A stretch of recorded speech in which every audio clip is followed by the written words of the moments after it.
boxes in our courtrooms today. The furniture that's in this courtroom was not originally here, but opened up to grace the building. The benches and chairs positioned inside of the courtroom are approximately 260 years old. This table's for lawyers. The prosecuting attorney and defense attorney sat at the same table in those days. I'm not sure how that worked out. And up there, the judges were positioned. And this device is a discontinued device in American courts. American courts used to utilize this device, but no longer. The prisoner's dock is where we derive the term stand trial, because the subject who was accused had to stand in the device in the 18th as well as the early 19th century in American courts. There is only one original object among us that's been here for most of the time in this building, and that original object is the painting.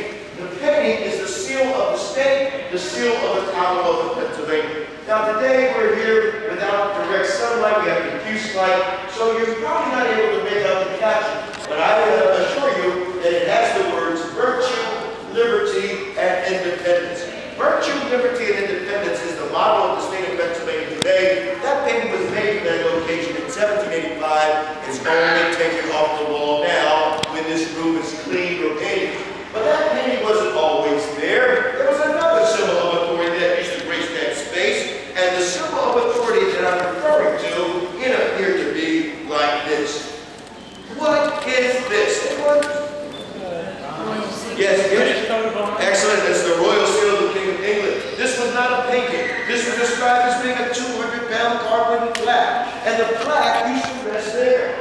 But on July the 8th of 1776, the first public reading of the Declaration of Independence occurred in the rear of this building by John Nixon of Philadelphia, and after that reading concluded, militiamen came into the room that you're in, they removed the king's coat of arms off that spot, they drug it to this courtroom, and arduously drug it to the streets of Philadelphia all day. Those militiamen weren't kind with the flag. They laughed at it. They mocked it.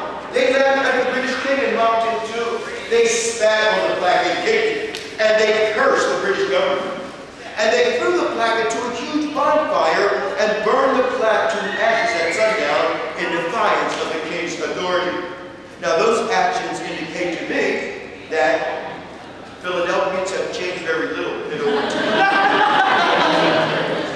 It sounds like the end of the Eagles loss, it does. But certainly the colonists were not thinking about football. They were thinking about the treatment they received from the British king. You know, the colonists, if you were objective about their situation, they had a great time here in North American colony. They had the largest political monarch on the globe in King George III. They never had to raise a standing army, which was so expensive.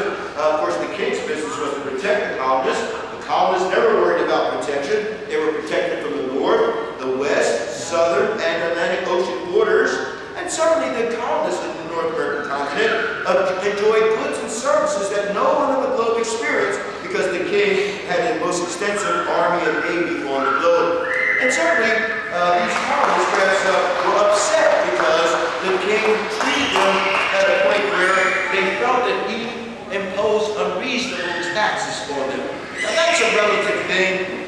Taxes, if you're well-to-do, then taxes don't hurt you as much as if you are perhaps not well-to-do. But the colonists collectively felt that the king imposed unreasonable taxes on everything, because there was an appropriate tax on anything you could buy. Shoelaces, playing cards, dice, marriage licenses, if you name it, toothbrushes, the king had an appropriate tax. The colonists got upset. They used to have a slogan that's sometimes used by Americans today: no taxation without representation. They wouldn't let one delegate from the colonies into the British Parliament, but they taxed the residents who were living here as though they were living in the center of London. The colonists had to make a huge decision inside of this building, a decision that affected everyone who was born in the United States of America after them. They had to decide between staying with the government